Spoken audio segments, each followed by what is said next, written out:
Les anciens nous posent des mots bizarres qui désignent des choses que nous ne connaissions pas parce que nos langues maternelles n'en parlent pas. Même si notre langue maternelle était euh, comme Siddhartha Gautama, le Magadhi ne parle pas de l'enseignement de yoga, il n'est pas fait pour ça. La langue Magadhi est faite pour l'usage de ce que font les gens dans leur journée, dans leur vie, quoi. Or, l'enseignement de yoga a pour objet de nous raccorder à ce dharma et donc par le biais de rituels qui vont mettre en mouvement du son, du silence euh, et des choses que les langues ne désignent pas. Vous voyez, le système est quand même très simple, c'est hyper simple hein, comme truc.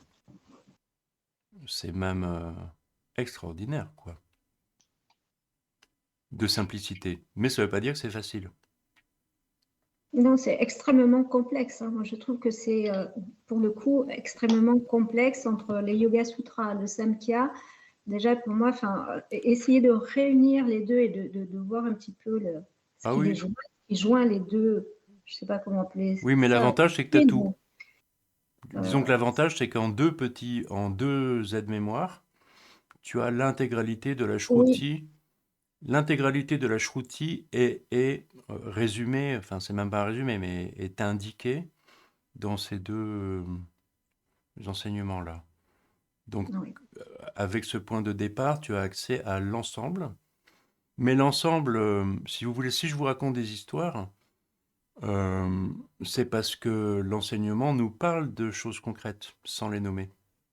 Si vous ne rattachez pas cet enseignement aux actes concrets de la vie, alors de ma vie à moi, mais de la vie du monde oui. aussi, l'enseignement en fait ne sert à rien.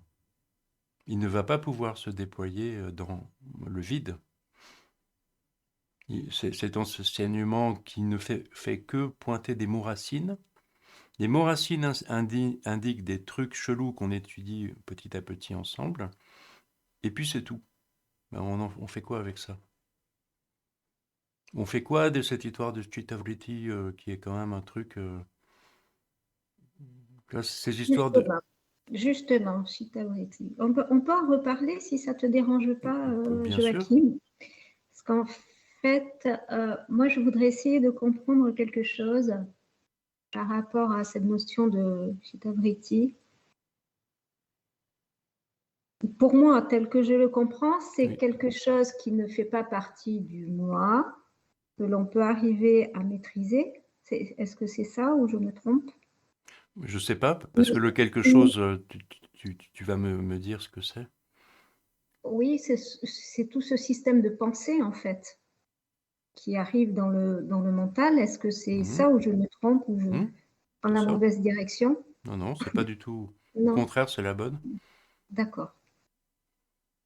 Je voulais savoir si j'étais dans la bonne compréhension. En parlant de pensée, oui, absolument. C'est D'accord, exactement le mot du français qui convient. Donc c'est le fonctionnement de la pensée, en fait, qui s'appelle Chittavritti. d'accord. Mais j'ai du mal à. Alors, c'est quelque chose qui ne fait pas partie du moi, mais qui quand même influence notre moi Bah, si au ça fait partie quotidien. du moi, Ça fait partie du moi. c'est même le fonctionnement du moi. D'accord. Le moi fonctionne comme ça, par cycle, et ce sont les cycles de la pensée. Tu vois, D'accord. si je veux résumer dans un bon français ce que tu viens de dire avec tes mots qui je trouve excellents, les Chittavritti, c'est le fonctionnement du moi, Mhm. c'est la pensée en fait, et ça marche avec des cycles.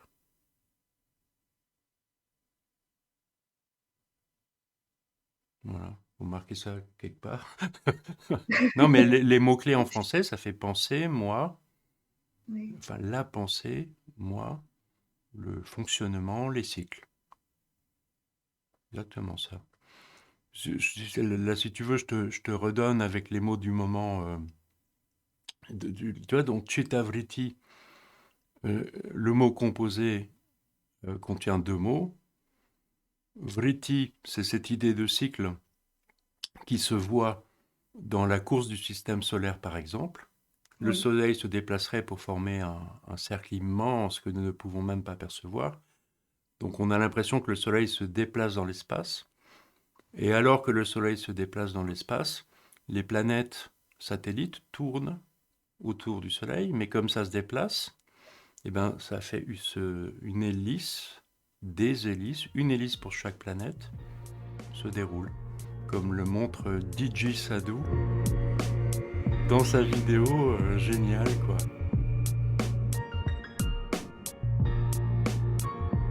Bah, c'est éloquent, tu vois, par une simple animation. DJ Sadhu, que je ne connais pas, te montre exactement ce que c'est qu'une vritti. Donc ce fonctionnement qui est cosmique, en fait, tu vois, donc là, ce n'est pas moi, mais c'est pourtant une vritti. Ce fonctionnement est cosmique. Bon, alors, vu de là où nous habitons, bah, ça fait les jours et les nuits. Donc le jour apparaît à l'aube, la journée se déploie, puis elle se résorbe. Donc il y a apparition, activité, disparition ou résorption, et ça laisse place à la nuit. Et d'où l'importance de ce couple soleil-lune dans la culture, je dis la culture indienne, mais C'est sérieux, partout. toutes les Oui. cultures du monde. C'est partout, oui. Oui. Alors, C'est pour ce universel. tu vois, pour ce mot vritti, alors si tu changes d'échelle encore, quand un être humain respire, Mhm. là, et là le français est extraordinairement en accord avec l'enseignement du yoga. Quand le français dit que ça respire, spirale, et ça respire, bah, la spirale, c'est une hélice. Donc le français indique que la respiration est une vritti. Et le Yoga Sutra dira dans le deuxième livre, ah, la respiration est une vritti. Oui. Mais ce n'est pas ce que est appelé chitta-vritti au début. Et moi, ça m'a étonné parce que bah, pour l'enseignement des Yoga Sutras, la chitta-vritti, c'est quelque chose de plus restreint et qui est, comme tu l'as très bien senti, qui est lié à la pensée. Et la pensée, c'est notre rapport au monde. C'est-à-dire que selon ce qui m'est arrivé dans le monde, même avant ma naissance, bien sûr, puisque nous naissons avec déjà des mémoires du monde, déjà des mémoires et qui sont actives.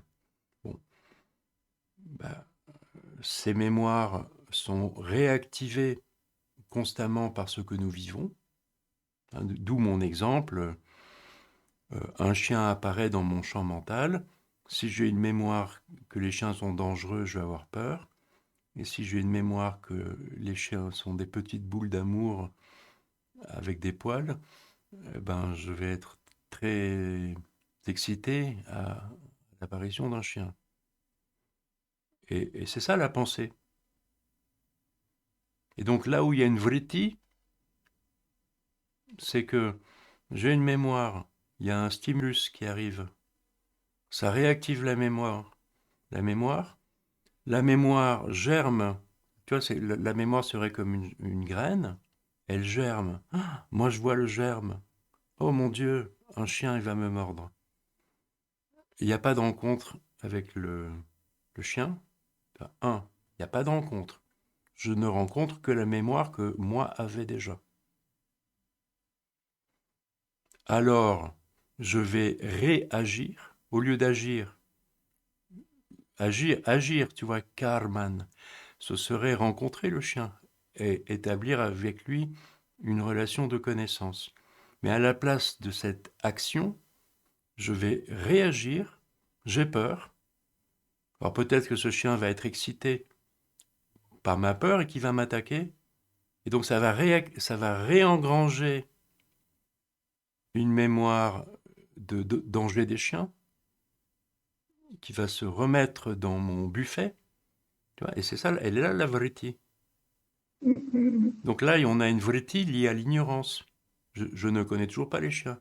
J'avais une préconception des chiens qui va influencer ce qui se passe dans l'acte, et alors je vais réengranger la mémoire que j'avais déjà. Si j'adore les toutous, pareil. Le toutou arrive, je fais une crise d'hystérie, je lui fais plein de bisous, sans rentrer en relation véritablement avec lui. Et donc je vais réengranger une mémoire d'amour des chiens, enfin, d'amour hystérique, si tu veux, des chiens, etc., etc. C'est sans fin. Et vous voyez que ça fait d'une vritti. Et comme Cheta, c'est l'être humain, si tu veux, dans son ensemble, hein, Cheta est l'addition de la bouddhi, de l'ego et du mental, compte tenu que l'ego produit le corps et l'essence en interaction avec les grands éléments, la terre, l'air, l'eau, le feu, l'espace, et les tanmatras, les potentialités sensorielles cosmiques, si tu veux, et ben, ce Cheta, vous voyez bien que c'est... On peut traduire... pitié, ne traduisez pas par mental, le mental c'est Manas, mais traduisez à la limite par esprit. Mais vous voyez bien que cet esprit inclut le corps, de toute façon. Donc c'est... Bon, moi je préfère dire le bonhomme. C'est plus ce qu'il faut dire. Ou dites Cheta, tout simplement. Puisque finalement ce mot individu, ce serait une bonne traduction, mais Cheta ne dit pas individu. Cheta ne parle pas de diviser le groupe en individus. Cheta dit autre chose, donc gardons Cheta et surtout ne traduisons pas ce mot. Mais en tout cas, Chetavriti, c'est clair ce que c'est. Alors, C'est si, la personne. bah oui, c'est le bonhomme, quoi. Oui, c'est la personne entière. Oui, c'est l'ensemble de la Mais personne entière. Oui, d'accord. son cœur Atman, l'âme, comme on dit en français, et son fonctionnement, qui est à l'image du fonctionnement cosmique. Oui. L'Evretti entraîne l'univers entier dans sa course folle, et à l'intérieur de moi, cette course folle a lieu aussi sous forme de pensée. La pensée, c'est comment les mémoires qui me constituent interagissent avec les événements.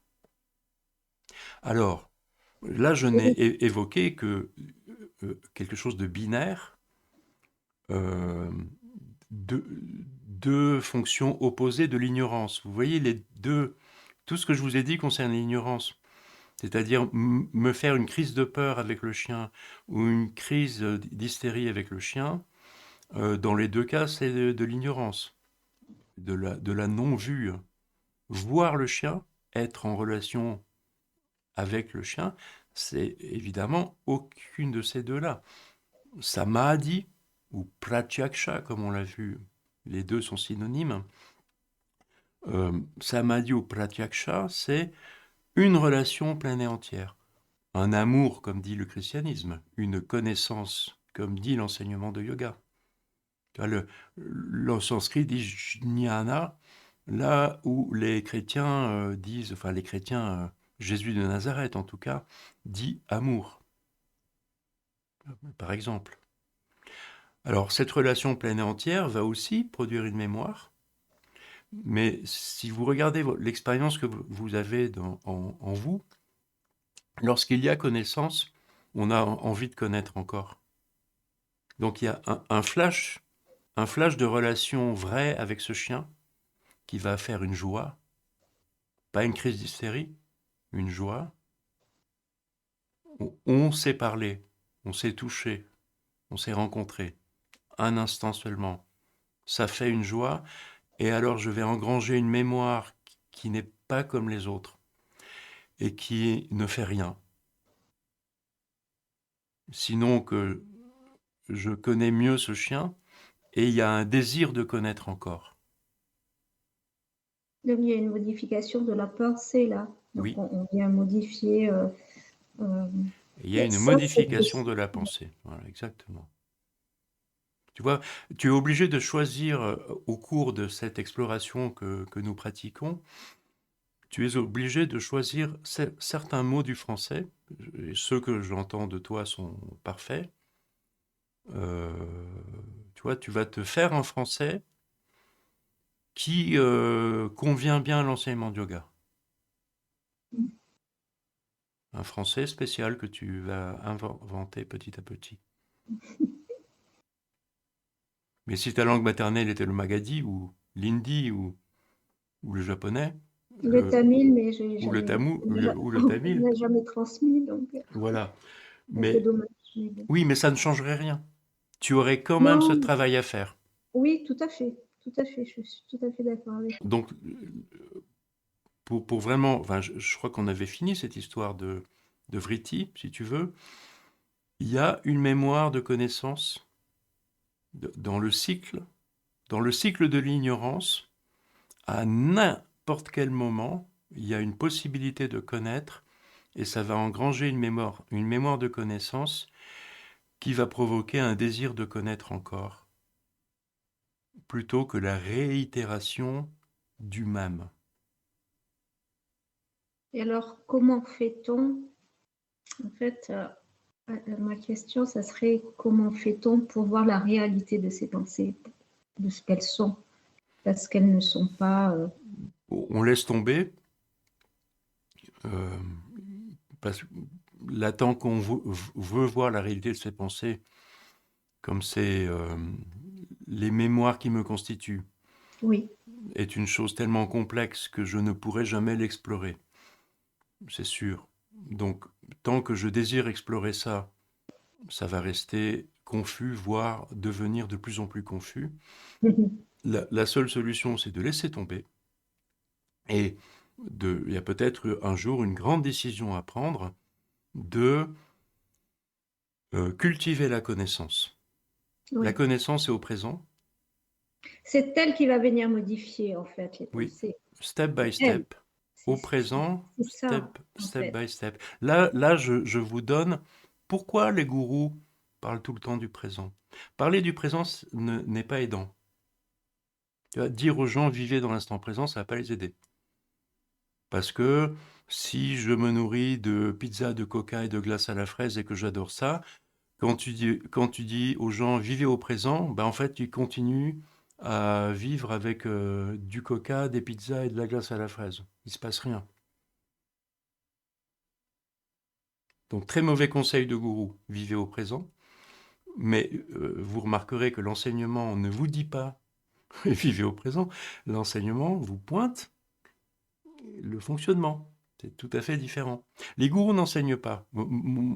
Personnellement, l'expérience, les mauvaises expériences, entre guillemets, du gourou, dans le mauvais sens du terme, c'est que ces personnes vous hypnotisent en vous racontant des trucs, mais ne vous enseignent pas. L'enseignement se donne à travers des enseignements de yoga qui pointent précisément dans une sorte d'arborescence pédagogique très bien faite, que nous empruntons tout simplement là. Donc pour moi, c'est facile, hein. Euh, Nous suivons un fil dont je ne suis pas l'auteur. Le fil, le sutra, là, les sutras, les fils, ils ont été faits par les anciens. Donc nous suivons un programme. C'est pas un programme linéaire, hein. Un programme en arborescence et avec une géométrie que je cherche à vous montrer à chaque fois. À chaque fois, je cherche à vous dire ce mot-là. Tu vois, je vous montrais comment nous avons étudié Chittavriti qui sort du deuxième sutra. Ça, nous l'avons étudié entre les sutras 5 et 11, puis entre les sutras 12 et 20, je crois. On a étudié ce Nirodha en détail. Nirodha devenant Abhyasa Vairagya. Tu vois, c'est une architecture en arborescence. Et cette forme arborescente est répliquée dans le livre 2, etc., etc.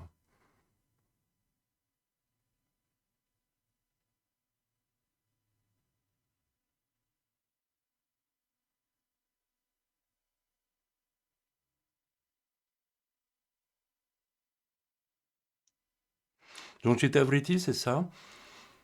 C'est très important de comprendre l'étendue de Vritti, de comprendre la réalité de Chitta. Et une fois que ces deux choses complexes-là sont vues, il y a un sous-entendu dans Chittavriti qui est quelque chose de restreint, qui est juste la pensée en fait. Chittavriti, c'est la pensée. Mais sans les explications, tu vois, c'est comme vivre au présent. Dire la pensée, ça veut rien dire en français, la pensée. Sans les explications, ça n'a aucun sens. Par exemple, il y a des gens, quand on leur dit penser, ils pensent qu'il faut se prendre la tête ou lire des livres ou pas quoi. Il ne s'agit pas de ça. Vous voyez, ce qu'on appelle la pensée, en fait, un philosophe français dirait la même chose. Hein. Euh, la pensée, c'est l'être au monde. C'est comment je suis au monde et comment je suis en relation aux êtres, aux événements, aux choses.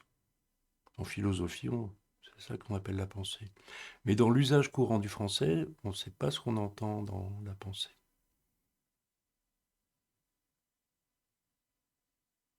D'où l'intérêt vraiment de suivre les fils. Sans suivre les fils, un enseignement de yoga balancé comme ça dans une conférence, ça ne sert à rien. Sans les détails, ça... Les détails sont... Chaque détail que nous explorons depuis qu'on se connaît, chaque détail est micro-modifiant, et ainsi de suite. Et c'est pas moi qui décide, hein, c'est la structure de l'enseignement qui est mis en sutra dans les sutras.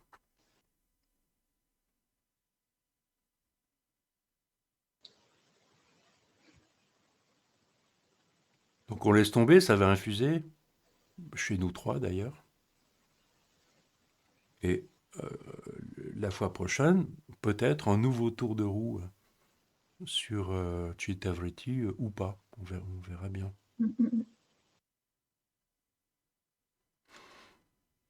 On se pose 5 minutes en silence.